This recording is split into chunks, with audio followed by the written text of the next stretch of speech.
she's more like nice and sweet and like all airy and stuff. So yeah, I think it's interesting that sometimes, like for me, my drag persona is very, very different from who I am, like just in everyday life.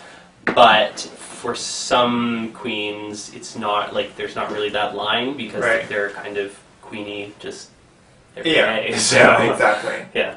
Wow, sounds awesome. Okay, thank you. Okay, so my second question. So, when did you actually start performing in drag? I started performing at the beginning of my second year of university, so that would have been in the fall of 2007 is when I started it. Yeah. Right, so what actually inspired you to... It was reading, like at the end of first year, I read and performed a monologue from Sky Gilbert's Drag Queens on Trial. Queens on Trial. Queens on Trial. Fabulous play. And I did the monologue at the end. I can't remember her name. I haven't read the play in ages, but the monologue about I'm a drag queen and I have AIDS. That monologue. The last one. The last one. I don't remember the name either. But yeah, you should. It's something like Lena or something, but this is one of the queens. But right. Yeah, I performed that monologue at the end of my first year, and that's when I read the play. And then like all through summer, I was like, oh, like drag queens, they seem so cool, so glamorous. Like I really want to try it. It was just at the beginning of second year, I started going to Buddies' Queer Cab, which is their open mic nights, and I had this like absolutely hideous dress. I can try to find it later if we want to and show it because it's disgusting, but it's hilarious.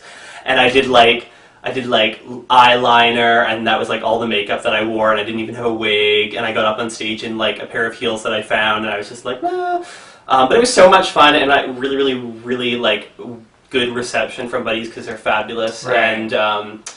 and yeah, and then it just from there I just like kept finding like costumes and started buying wigs, like actual wigs, and just I would always watch makeup tutorials online to kind of figure out how to do stuff. So and unlike certain queens, I'm completely self-taught, especially with makeup. Like this is all like it's all like bargain bin, like shoppers, like nothing fancy. So it's true that anybody can do it really if they want to. So right.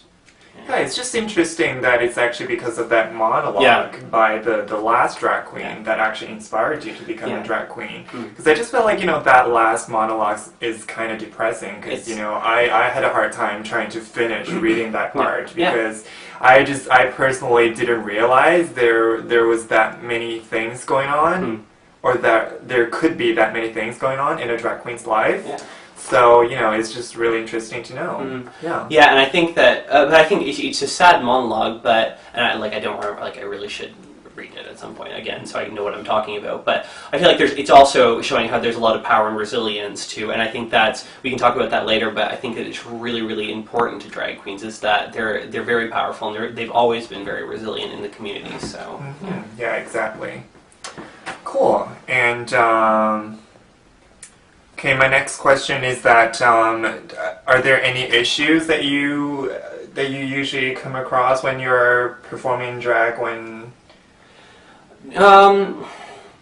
Not necessarily performing drag. Like issues as in like reception, like from other people. Yeah, something like that. Do people generally accept you as a drag queen? It's actually interesting because I had a boyfriend a couple of years ago, and he broke up. We broke up. He broke up with me, and one of the reasons that he broke up with me was because he couldn't accept that I did drag, which was like really weird because he was like he's an out gay guy, and he was like he's seen drag queens before, and he knew going into the relationship that I did drag. So it wasn't a surprise or anything. Actually, the first time that we met, I was in drag, so that just tells it. Right. But anyways, so that was one of the reasons that he broke up with me, and it was difficult to understand. I just feel like that there's some internalized homophobia there, and I feel like I feel like that's not like just it's not just that instance. Like in the entire gay community. I think there's kind of a problem with internalized homophobia